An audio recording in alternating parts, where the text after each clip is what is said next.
Бишкек шаардык мэриясында таштанды төгүлүүчү жайлардын келечектеги иши талкууга алынды. Кала жетекчиси Албек Ибраимов шаардык бийликтин өкүлдөрү жана район жетекчилери таштанды челектердин тартыштыгы, чыгындыларды ташууда тарифтин төмөндүгү сыяктуу маселелерди көтөрүштү. Ошондой эле эски таштанды жайларын кайра колдонуу жолдору каралды. Активисттер мэриянын бул багыттагы пландарын ишке ашырууга мүмкүнчүлүгү бар деп эсептейт. Белгилей кетсек, 2 жыл мурун парламент Европа өнүктүрүү банк менен таштандыны кайра иштетүүчү завод куруу үчүн 22 миллион евро суммасындагы келишимге кол койгон. Ошондой эле өткөн жылдын ноябрь айында баасы $269 турган таштанды контейнерлеринин биринчи партиясы шаар көчөлөрүнө коюлган. Буга чейин шаардык мэрия эски таштанды жайды кайра иштетүү үчүн анын айланасында отурукташкан 250 үй бүлөнү башка жерге көчүрүү пландарын билдирген эле. Жарандарга жер тилкесин бөлүү каралган, бирок таштанды тоодо үйүлүп баратса да ал жерде ээлерин көчүрүүгө ашыккан жан жок. Биз бул маселе боюнча Бишкек шаардык мэриясынын планын билүү максатында шаардык санитардык полигондун жетекчиси Болот Асаналиевди чакырганбыз. Болот мырза, саламатсызбы? Куш келипсиз студиябызга. Саламатсыздар. Жаңы таштанды аянтынын ишке киришине 2 жыл калыптыр. Бул багытта иштер кандай жүрүп жатат? Жабык таштанды аянтын убагында куруп бүтүрүүгө үлгүрө аласыздарбы?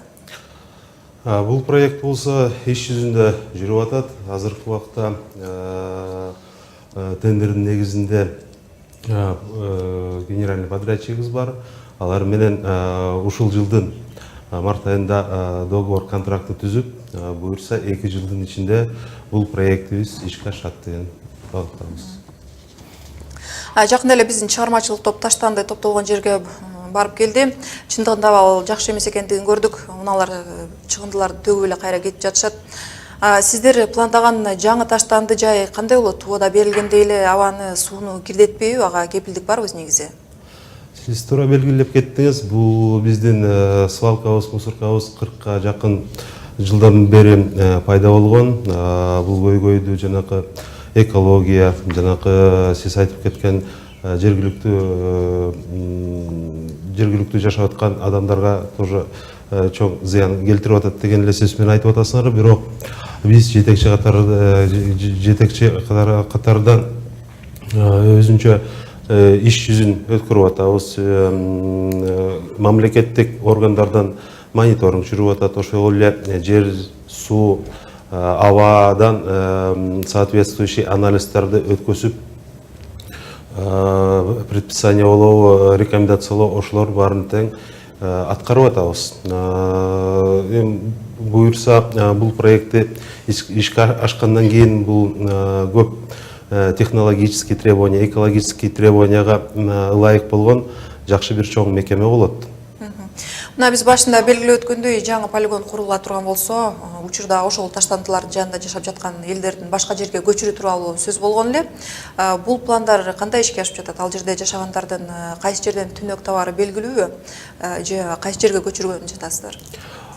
Бул проекттин негизинде бул маселе турган, бирок азыр ошол эле жарандарга навстречу барып, жаңы санитардык полигондун туруктуш жерин биз атайын ылайыктап, зона отчуждения деген бар да, ошону ылайыктап кишилерди көчүрбөй, наоборот, жаңы санитардык полигон, жанакы мусороперерабатывающий линияны биз кичине жылдырдык десек болот да. Бул көйгөй атайын ошо биздин жарандар үчүн түзүлгөн.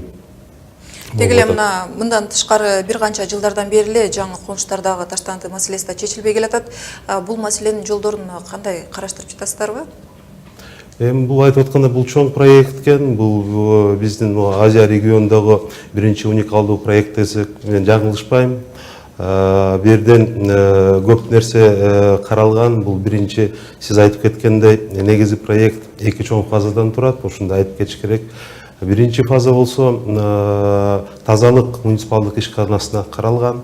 Бул болсо жанакы таштандыларга жаңы бактар, ошо таштандыларды бактар койгон площадкалар, ошондой эле жаңы специальный техника, атайын техника сатып алынган. Бул биринчи фазасы. Экинчи фазасы болсо Бишкектик санитардык полигонго арналган десек жаңылышпайбыз. Бул жаңы санитардык полигонду куруу. Бул болсо жана санитарный полигонго спецтехника алуу.